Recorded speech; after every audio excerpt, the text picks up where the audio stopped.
Hello friends, welcome back to a brand new video. Newcastle are going from stride to stride. They really are improving under Eddie Howe, who is building a very good base for the club to go forwards. But with every single win that they get and the more time that they spend in those top four positions, a question looms. Can they actually get top four? Join me as we head to the tactics board today to talk about some of the things that Eddie Howe has done so well at Newcastle and some of the players who I think have been transformed while he has been at the helm. If you enjoyed the video, please leave it with a like and subscribe if you haven't for more content like this coming very soon. Make sure you hit that notification bell so that you never ever miss an upload. And let's talk about, can Newcastle get top four? This is the Newcastle United team, and I just wanted to go through a couple of things that I think Eddie Howe has really done well to change what's going on at Newcastle. I think there are some really key features that he's been able to put into this side to make them so much better. Individually, I think you could still look at them and think, apart from a couple, a lot of them are quite bit part players, they're quite average, but together as a unit, like a team, they are fantastic, and I think certain elements of their game and certain elements that Eddie Howe has put into them really allow all of them to flourish. So let's go through it. We have them in a 4-3-3 system here. Obviously, Trippier is a top-class talent. Dan Burn also is very, very underrated. I just want to highlight Dan Burn for a second because I think he is absolutely sensational. How he is not being considered for England, I'm not too sure, because he's a solid performer. And I think going forwards, he's very underrated, actually. His passing ability is very good, and that's down to his time at Brighton. Eddie Howe would obviously still improve that, but I think that as a left-back, or as a left centre-back, I think he would be very, very well utilised. His height is a massive plus, and I think with the way he can play with the ball at his feet, it's also something you don't really expect.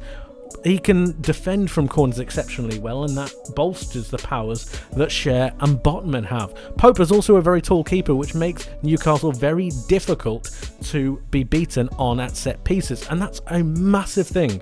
It really is. Newcastle are very good defensively at the moment, and I think when you look at them, it's their height and their presence, minus Trippier, but of the back four, with Pope, with Joe Linton, it really creates a problem for teams who want to get at Newcastle down that avenue.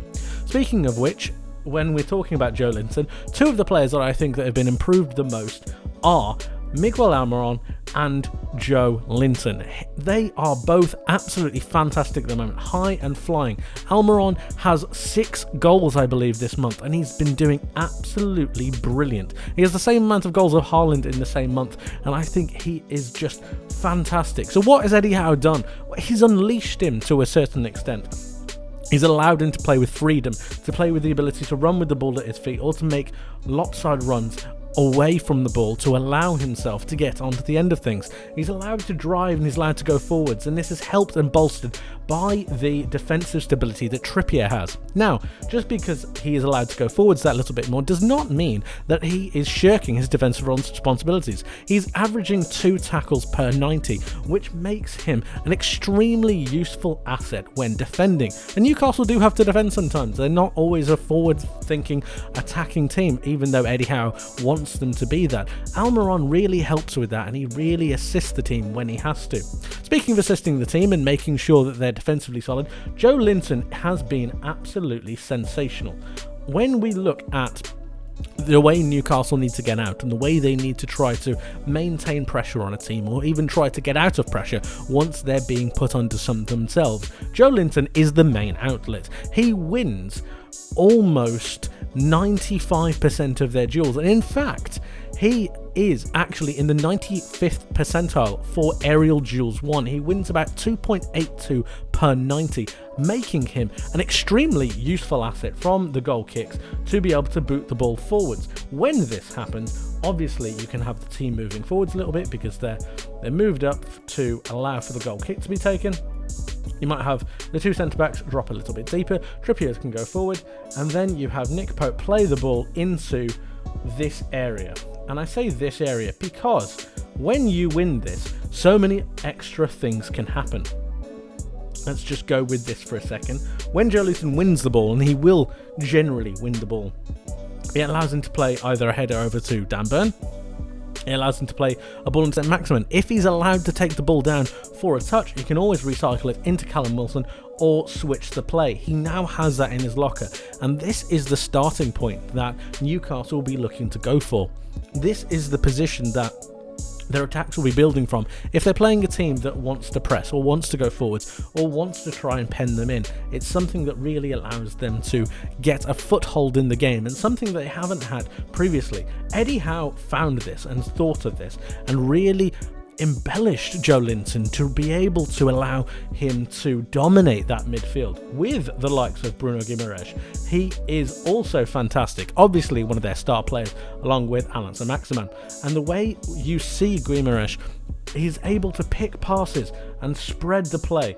This allows Newcastle to really get down the flanks, and that's when Saint-Maximin will be at his best. Almiron can drive inside, and then you've got Callum Wilson obviously making sure that he's in the middle of the box.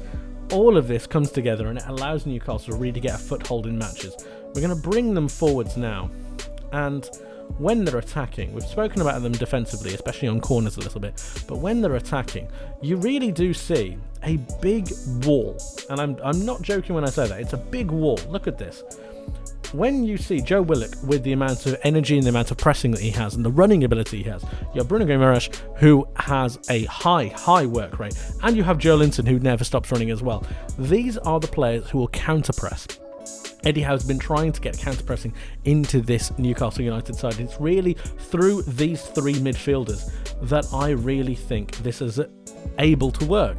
So Maximin can do it as well, and Almiron can as well. In fact, when you think about it, all of these attackers can do it. You could have Isak here, who could also be a counter-pressing trigger.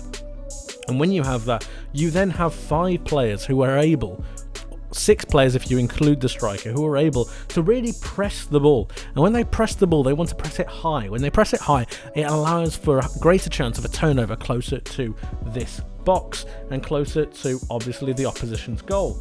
When this happens, it allows them to be in better positions to go forwards. They have been fantastic at this. They all command their own areas. Joe Linton is here, we have Willock here, and we have Guimaraes here.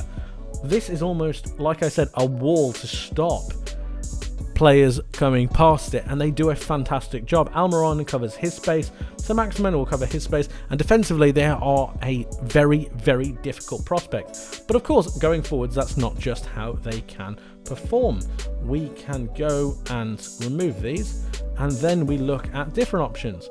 Callum Wilson is in the box, or Alexander Isak is in the box. So what are you going to do? Well, you need to have overlapping runs, which Dan Burn or Matt Target can provide.